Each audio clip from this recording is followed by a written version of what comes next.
वैद्युत धारा के चुंबकीय प्रभाव में आज हम एक नया टॉपिक पढ़ेंगे, वैद्युत मोटर। ठीक है, हम वैद्युत मोटर के बारे में जानेंगे कि वैद्युत मोटर क्या होता है, इसका काम क्या होता है, ये कैसे वर्क करता है, इस कैसे काम करता है। ठीक है, ये सारी चीजें हम वैद्युत मोटर के बारे में जानेंगे। तो लास्ट क्लास में हमने आपको बताया था कि जब कोई धारावाही चालक किसी चुंबकीय क्षेत्र में रखा जाता है तो वो एक बल का अनुभव करता है। तो वैद्युत मोटर हमारा उसी सिद्धांत पे आधारित है, वैद्युत मोटर भी उसी सिद्धांत पे आधारित है कि जब किसी चालक में धारा प्रवाहित की जाती है और अगर उसे चुंबकीय क्षेत्र में रखा जाए तो वो एक बल का अनुभव करता है। ठीक है, जैसे मान लेते हैं ये चालक है, अगर इसमें धारा प्रवाहित हो रही है तो अगर इसके आसपास क्या होगा, एक मैग्नेटिक फील्ड होगा, एक चुंबकीय क्षेत्र होगा, तो इस धारावाही चालक पर बल लगता है। ठीक है, इस बल की दिशा हम कैसे निकालना बताए थे कि अगर हम बाएं हाथ के अंगूठे, तर्जनी उंगली और मध्यमा उंगली, इन तीनों को एक दूसरे के लंबवत रखें तो अगर तर्जनी उंगली चुंबकीय क्षेत्र की दिशा को, मध्यमा उंगली चालक में बहने वाली धारा की दिशा में हो तो अंगूठा चालक पर लगने वाले बल की दिशा को व्यक्त करता है। ठीक है, तो इसी पर आधारित आज हम वैद्युत मोटर के बारे में पढ़ेंगे कि वैद्युत मोटर है क्या। तो सबसे पहले जान लेते हैं कि वैद्युत मोटर है क्या।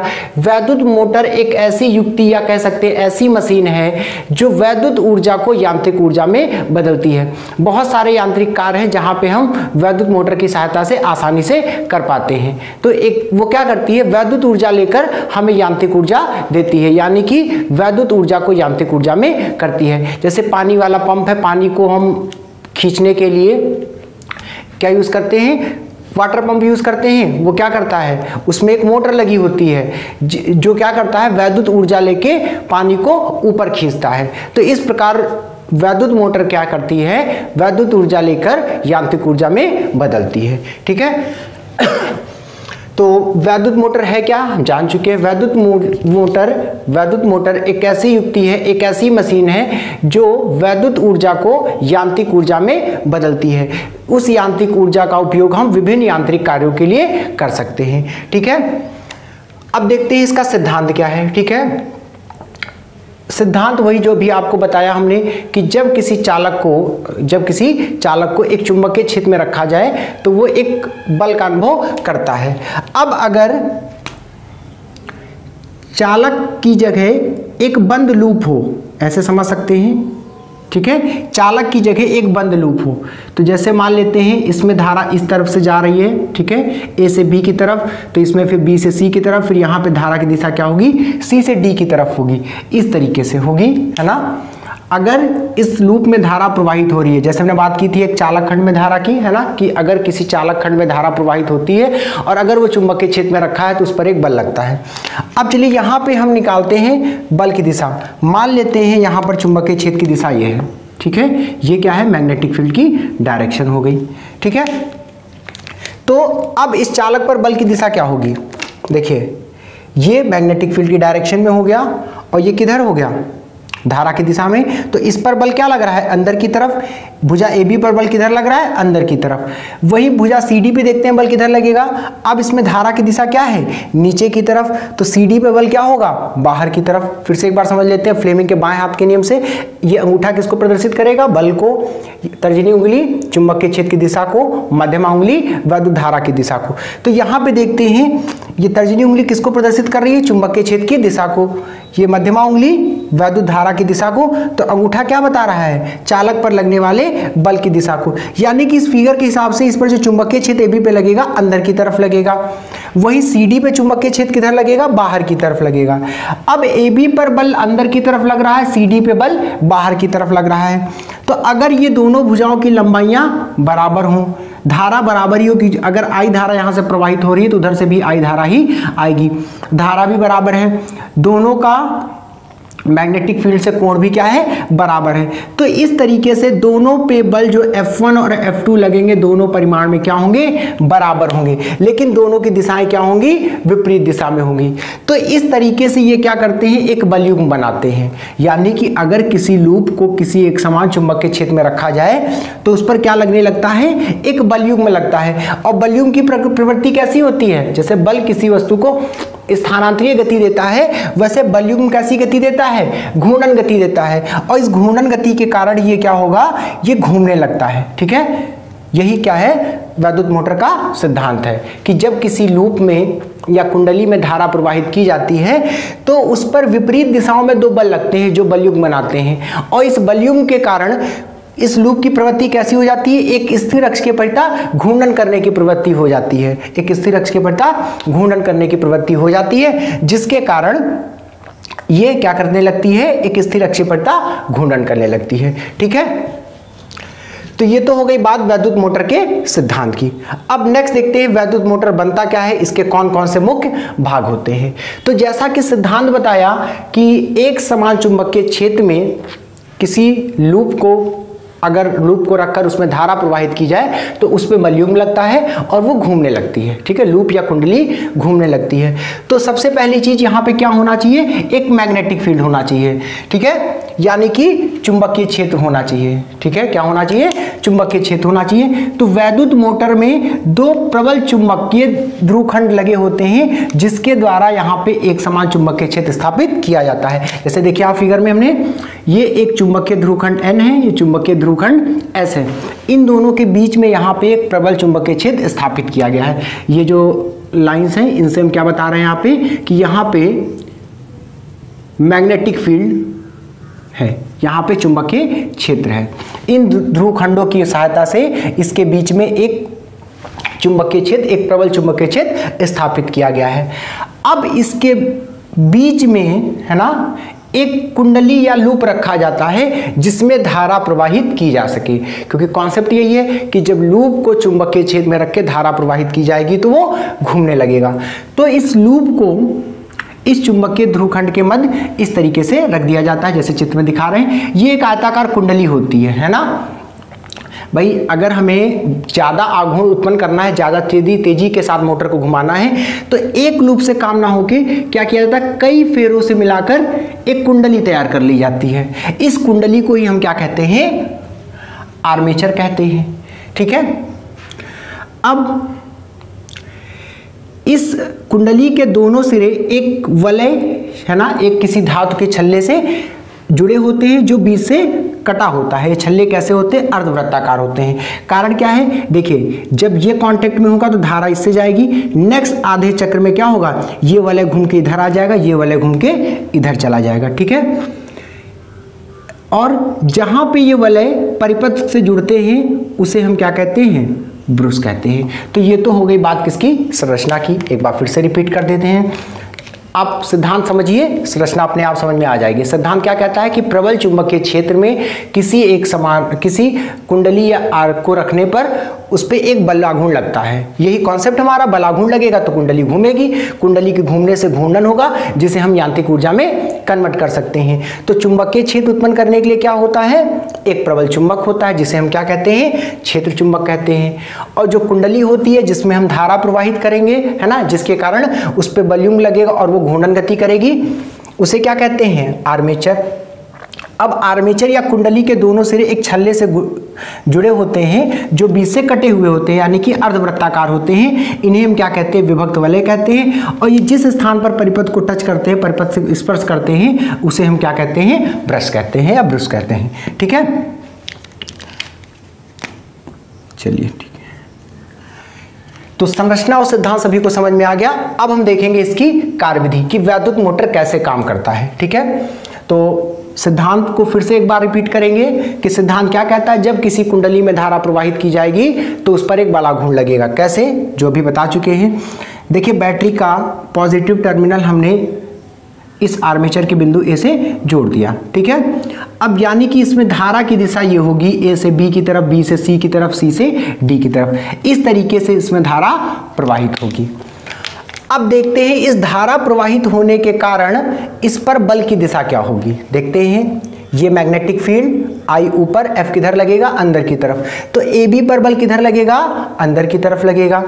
ठीक है, फिर देखते हैं सी डी पर बल क्या लगेगा, धारा इसमें सी से डी की तरफ है तो इस पर बल क्या लगेगा, बाहर की तरफ। अब हम देख रहे हैं इस पे बल बाहर की तरफ लग रहा है, इस पे बल अंदर की तरफ लग रहा है। मतलब जो लूप इस तरीके से है तो ये भुजा अंदर की तरफ घूमने का प्रयत्न करेगी और इधर वाली भुजा बाहर आने का प्रयत्न करेगी। तो जिसके कारण से ये कुंडली क्या करने लगती है, घूर्णन गति करने लगती है, ठीक है। और जब तक इसका आधा चक्र पूरा करके इधर आ जाता है तो ये वाला जो आधा वाला है इसके कांटेक्ट में आ जाता है, ये वाले इसके कांटेक्ट में आ जाता है, इसलिए इसके घूमने की दिशा वैसे ही बनी रहती है, ठीक है।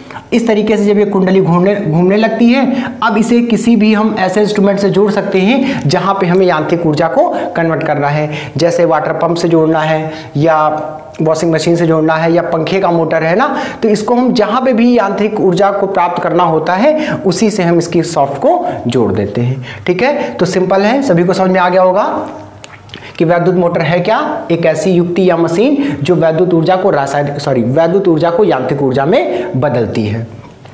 सिद्धांत क्या है कि किसी चालक को जब धारावाही चालक को चुंबक के क्षेत्र में रखते हैं तो उस पर एक बल लगता है। तो इस प्रकार अगर किसी लूप को अगर हम किसी चुंबक के क्षेत्र में रखेंगे तो उस पर बल युग्म लगेगा, एक चालक पर बल लगेगा।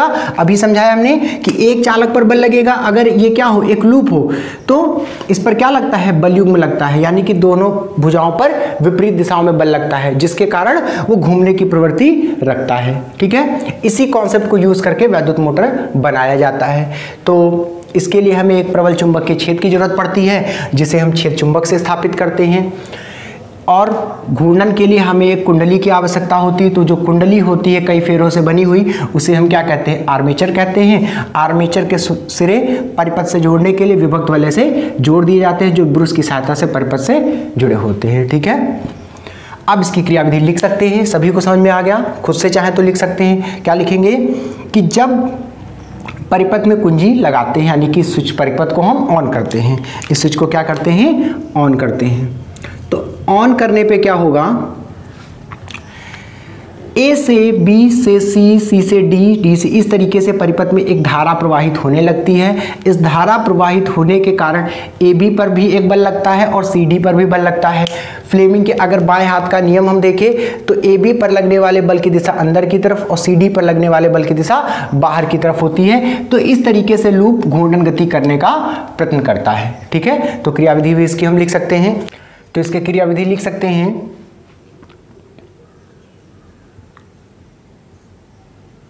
जब कुंडली में धारा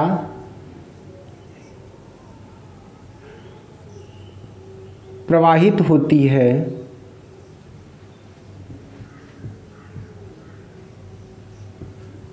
तो इसमें ए से बी में धारा की दिशा क्या है ना, धारा की दिशा क्या है, ए से बी की तरफ। तो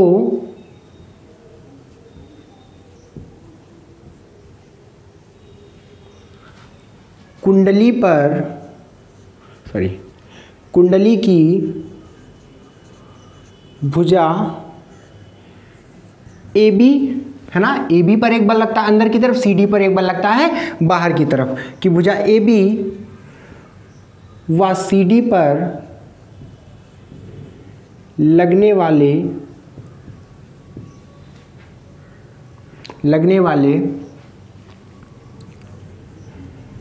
बल युग्म के कारण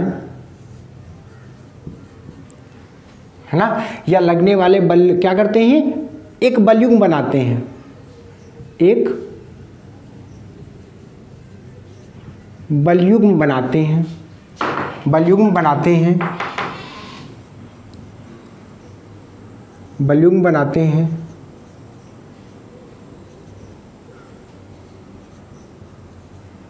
जिसके कारण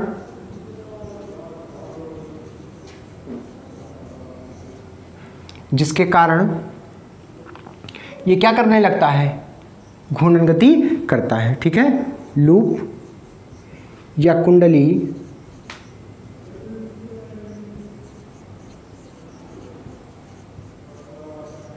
अपनी अक्ष के परितः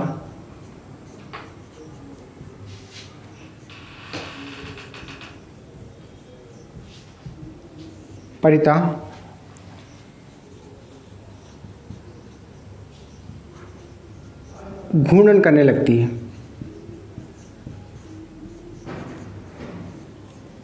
ठीक है। अब घूर्णन के कारण जो भी इसका मैकेनिकल जिसमें भी कन्वर्ट होगा उससे इसको अटैच कर देंगे, ठीक है। तो इसके उपयोग अब लिख लेते हैं कुछ।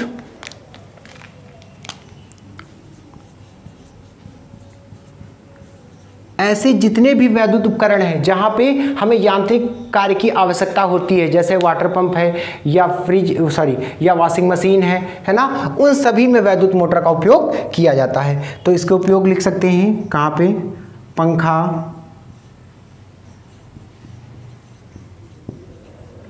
वॉशिंग मशीन, वाटर पंप इत्यादि। ठीक है, तो सभी को क्लियर हो गया होगा वैद्युत मोटर क्या है, ये कैसे काम करता है, इसका सिद्धांत क्या है। तो सिंपल सा वैद्युत मोटर क्या है, एक ऐसी मशीन, एक ऐसी युक्ति जिसके द्वारा हम वैद्युत ऊर्जा को यांत्रिक ऊर्जा में बदलते हैं, अर्थात यांत्रिक कार्य प्राप्त करते हैं। ठीक है, सिद्धांत क्या है, जैसे किसी भी चालक को जब किसी धारावाही चालक को जब किसी चुंबकीय क्षेत्र में रखा जाता है तो उस पर एक बल लगता है। अगर कोई लूप रखा जाएगा तो उस पर दो विपरीत दिशाओं में दोनों भुजाओं पर बल लगेगा, जिसके कारण वो क्या करेगा, एक बलयुग्म का अनुभव करेगा, जिसके कारण उस पर एक आघूर्ण लगेगा और लूप क्या करेगा, घूर्णन गति करने का प्रयत्न करेगा। और अगर वो घूर्णन के लिए स्वतंत्र है तो लूप क्या करने लगेगा, एक घूर्णन गति करने लगेगा। ठीक है, तो इसकी रचना के लिए मुख्य भाग कौन कौन से हैं, क्षेत्र चुंबक जिसके द्वारा चुंबकीय क्षेत्र स्थापित किया गया, और घूर्णन के लिए क्या, एक आयताकार कुंडली जो कई फेरों से मिलाकर बनाई जाती है, क्योंकि जितने ज़्यादा फेरे होंगे उतना ज़्यादा उस पर कुंडली की भुजा पे बल लगेगा, जिसके कारण वो ज़्यादा प्रबलता, ज़्यादा तीव्रता के साथ कुंडली घूर्णन करेगी। ठीक है, उसके बाद कुंडली के जो सिरे एक वृत्ताकार वलय से जुड़े होते हैं, जो बीच से कटे होते हैं, जिन्हें हम क्या कहते हैं, वलय कहते हैं। इनको परिपथ से जोड़ने के लिए एक ब्रुश लगे होते हैं। ठीक है, जिसकी सहायता से ये घूमते हुए इसको स्पर्श करता रहता है। भाई ये लूप जैसे कुंडली घूमेगी, जब कुंडली आर्मेचर घूमेगी तो ये घूम के इधर आ जाएगा, तो इसको स्पर्श करता हुए निकल जाएगा, पर इस कुंडली में धारा का प्रवाह सतत रूप से बना रहेगा। ठीक है, नोट कर लीजिए इतना।